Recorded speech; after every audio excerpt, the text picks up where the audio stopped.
Hey, welcome back to AI in 5. I'm your host, Simon Chris. Joining me today from North Carolina is Sara Davison. Now, Sarah's the founder of a company called Mavenly, and they focus on putting AI into business processes just to break through barriers and get things working faster. And that's exactly what we're going to chat about.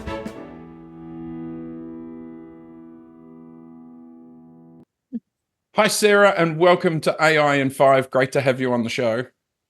Thank you so much for having me. I am so pleased to be talking with family and friends back in that side of the world since I'm from there. So yeah, Yep. it's so cool to be Yep. able to connect. Understand. Kiwi, now based in the US. I get it. But we had you here in Australia for a while, so I love that.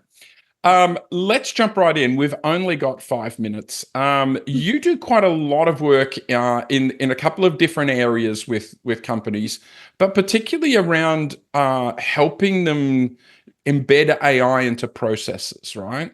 Do you want to talk about that a bit? Yeah, we've been supporting companies in their AI journey. Actually, the majority of our companies that come to us that we work with actually end up coming through referrals from other AI consultants. So we have quite a few people who are out there and they're, educating and providing advisory services and like strategizing with clients. And they get to the stage where the client's going, well, love it, love everything about it. We're in now. Let's kind of see it in action. And so that's where we come in. Yep. And we also do the education and things like that, but we've really sort of found that people come to us for that kind of thing. So we're really focused on helping companies understand what it looks like to scale their business operations and their processes and ultimately their business using AI. So took that through a little bit. Take a typical customer, mid-size organization. Yeah. What are the things that they're thinking that they want to apply AI to? Because I'm sure there's people listening to this thinking, yeah, I want to do AI, but I don't know what kind of processes to think about adding AI to. Yeah, sometimes people come to us with a really clear view of what that looks like because ultimately a lot of it is that there is one big hairy bottleneck that's in one part or multiple parts of their business that they know that if I could just resolve this or get rid of this, then I know that we can essentially be able to scale our business so much further. And so a lot of the work that we do is helping clients uncover what that is, or if they know what that is, what that actually looks like to be able to embed and integrate AI in a way that removes the friction that's in their business. And the way that we like to sort of talk about it is your business is ultimately a system. It's a system of interconnected parts.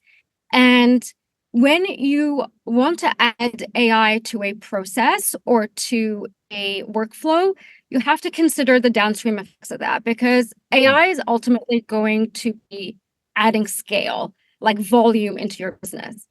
So we want to make sure that when that happens, that your system downstream has capability to actually receive that growth.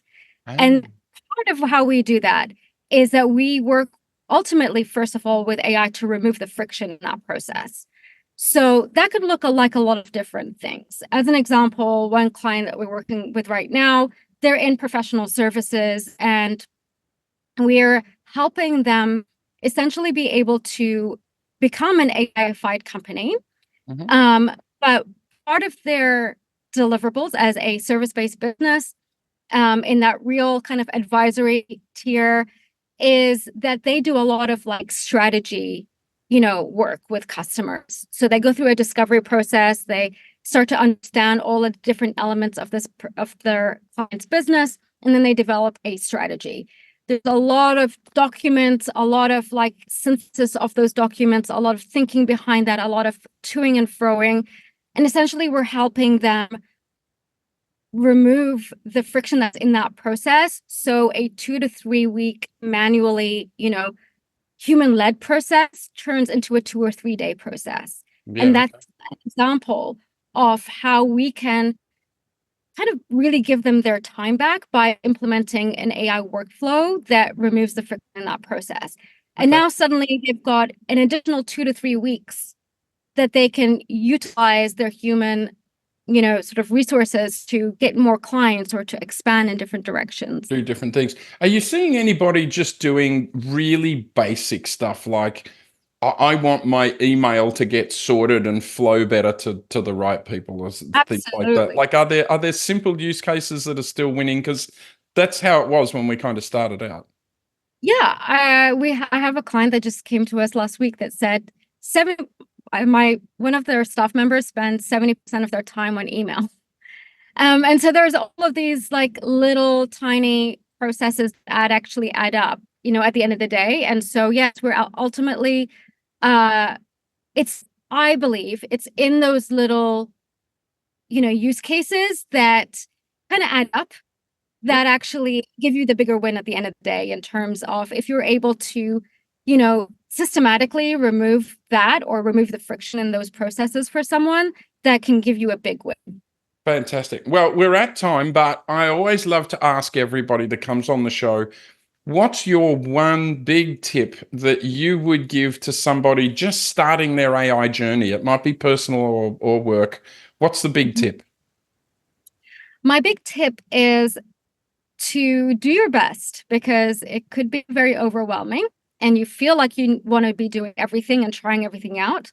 But my biggest tip is to like try to center yourself and almost try to ignore all of the hype and the noise and focus on one or two platforms and go deep on those. So that could be a chat GPT, that could be Claude, whatever you choose to go in. You don't need to subscribe to all the tools. You don't need to subscribe to all the AI newsletters. You just need to go deep on one or two things for a time, really get a sense of how these systems work, what are the pluses, the minuses, things like that, and get some intuition for working with these systems. And that's when you can kind of go broader. Wonderful. Thank you, Sarah. Great having you on the show. I look forward to chatting again with you soon. Thank you.